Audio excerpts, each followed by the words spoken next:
चाणक्य कहते हैं सुखस्य मूलधर्म धर्मस्य मूल अर्थ।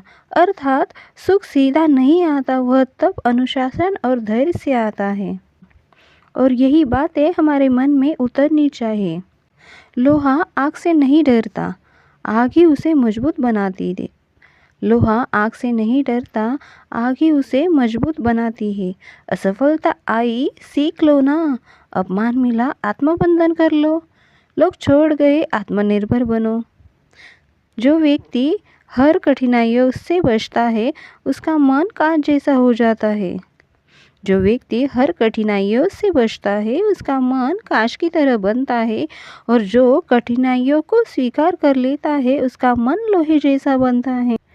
अपनी इंद्रियों पर नियंत्रण पाना ही अपनी पहली जीत है दोस्तों।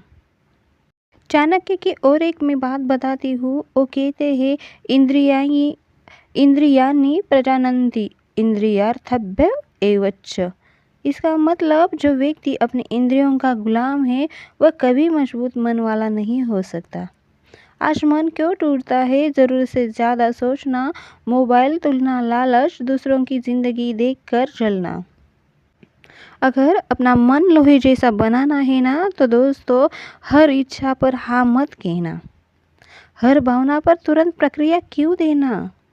हर भावना पर तुरंत प्रतिक्रिया क्यों देना? हर बात दिल पर मत लो दोस्तों। मन को अनुशासन दो, क्योंकि अनुशासन ही आत्मनिर्भर हमें बनाता है, आत्मशक्ति है। जब भी कोई हमें अपमान और तिरस्कार करता है तो हम अंदर से मजबूत बनते हैं। सबसे बड़ा हथियार क्या है लोहे जैसे मन का? आपको पता है? अपमान और तिरस्कार।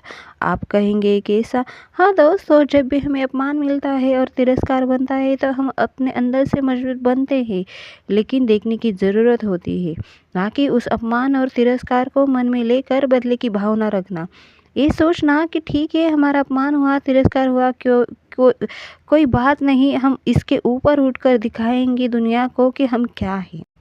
एक दिन की बात है दोस्तों, भरी सभा में चाणक्य को अपमानित कर दिया और उन्हें बाहर निकाल दिया। तब उन्होंने रोया नहीं और उन्होंने शिकायत भी नहीं की। उन्होंने कहा कि मैं इस अपमान को इतिहास बनाऊंगा, और उन्होंने ऐसा किया भी दोस्तों। और मौर्य समाज की नींव बन गए हो। सिर्फ मौर्य समाज की नहीं, हमारे अपने ज़िंदगी में भी चाणक्य के नियम हमें बहुत कुछ सिखाते हैं, लेकिन हम उनकी तरफ ध्यान नहीं देते। दोस्तों जो अपमान सहना सीख लेता है वह अपमान से ऊपर उठ जाता है। हर ताना जहर नहीं होता, कुछ ताने दवा के काम भी करते हैं।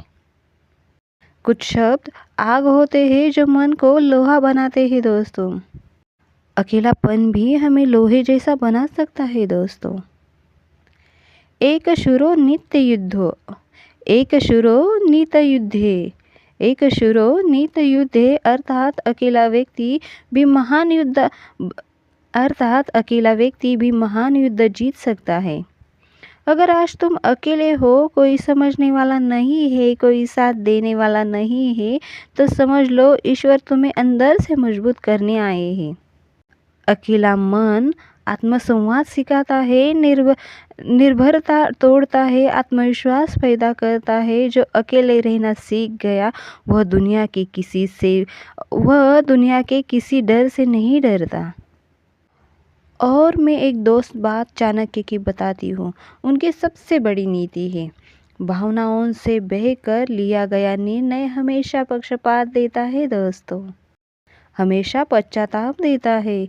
लोहे जैसा मन गुस्से में नहीं बोलता, दुख में खुद को नहीं तोड़ता, खुशी में खुद को नहीं खोता। मन को मजबूत करने का सूत्र है, पहले सोचो, फिर समझो, फिर निर्णय लो। यह नीति तुम्हें भीड़ से अलग करेगी। और धैर्य है ना और धैर्य मन का सबसे बड़ा कवच है दोस्तों। चाणक्य कहते हैं कार्य सिद्धि के लिए धैर्य सबसे बड़ा शस्त्र है।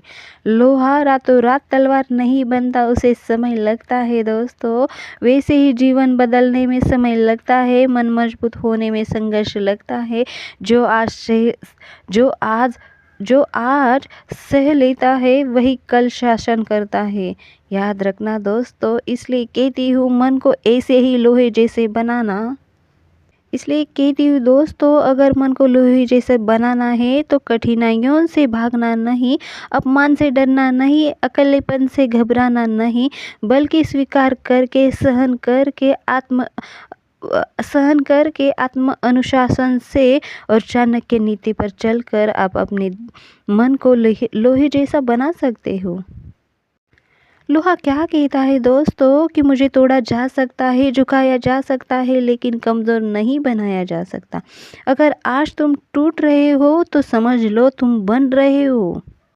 इसलिए कहती हूँ दोस्तों, मन को लोहा बनाओ, क्योंकि दुनिया हथौड़ा है और लोहे जैसे मजबूत बनोगे तो जीवन में बहुत कुछ पा सकोगे दुनिया।